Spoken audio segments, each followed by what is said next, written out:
So Forms has been updated just a little bit recently. So I have a test here that I put together that has 3 questions on it. So you can go into the answer key to designate which option is the correct answer and to award points.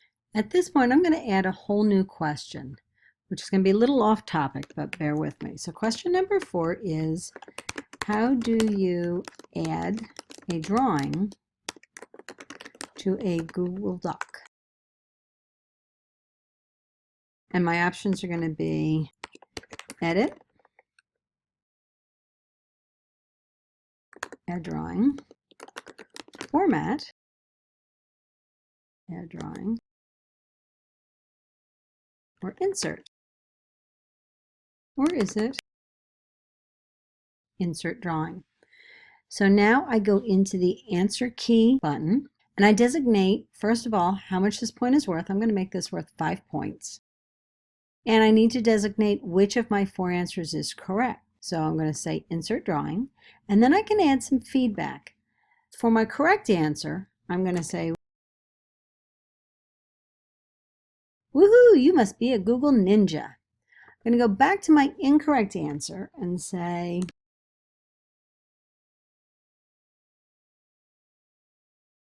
I'm going to say, nope, that's not the correct answer. Please review the following video, then try again. I'm going to come down to the link button here, and I'm going to add the video here that I want them to watch. I just happen to have a video on this, on how to add a drawing to your Google Docs. I'm going to paste in the link there. I can add some text here if I want. I'm going to click on add, and so there's my link. I can click on save, and now when I click on this link as a test, it's going to display that video that shows how to add a drawing to your Google Doc. I'm just going to click the Edit Question button, which takes me back to my math quiz. You can see down here what the point value now is, and as the author of the Google form, you can see that this is the correct answer. Now, after the students complete your test in this case, or whatever form you have them filling out, go up to the responses, and you'll notice that there's 3 buttons here for summary, question, and individual. Summary shows you overall per question where your takers fell on each of the questions. So for this question, both of my takers chose to answer 1 + 1 =, they chose 3. The second question, I had 1 choose 4 and 1 choose 6 for 2 times 2. And the last question, 4 divided by 2, I had 2 out of 2 correct. So again, it gives you the roll up here, or you can see exactly what the percent breakout is here.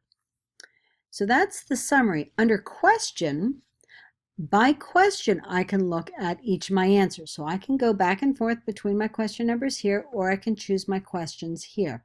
For this one, the 4 divided by 2, again, we had both students were right.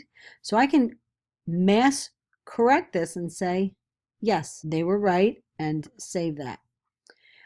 If I go back to question number 1, the 1 + 1, I had 2 responses that chose the wrong answer. So I'm going to say, nope, they're wrong. And again, I can do my view options here to make sure of what the answer should have been. So 1 + 1 should have been 2, they chose 3. So I had said they're wrong, and I'm going to save that. And then I'm going to go to the next question. So again, you can choose it here, or you can go back and forth on the little carrots here. So question number 2 was 2 times 2 =, and it should be 4. One of them got it right, and they got the response right, whoop, and one got it wrong and said, nope, that's not quite right. Go back to chapter 1 and review the basics of multiplication. So this one was wrong, this one is right, and I'm going to click on save. And so that would have graded it for them individually. The third tab here is for the individual, where you can look at each student's. So you can see I've graded this. Student number 1 didn't do very well, but it's been graded. And I can go to the next student, student number 2, and see how they did. Again, you turn on and off accepting your responses here. I can also choose my students this way. So either the drop-down will work to go between your 2 students, or the carrots will work.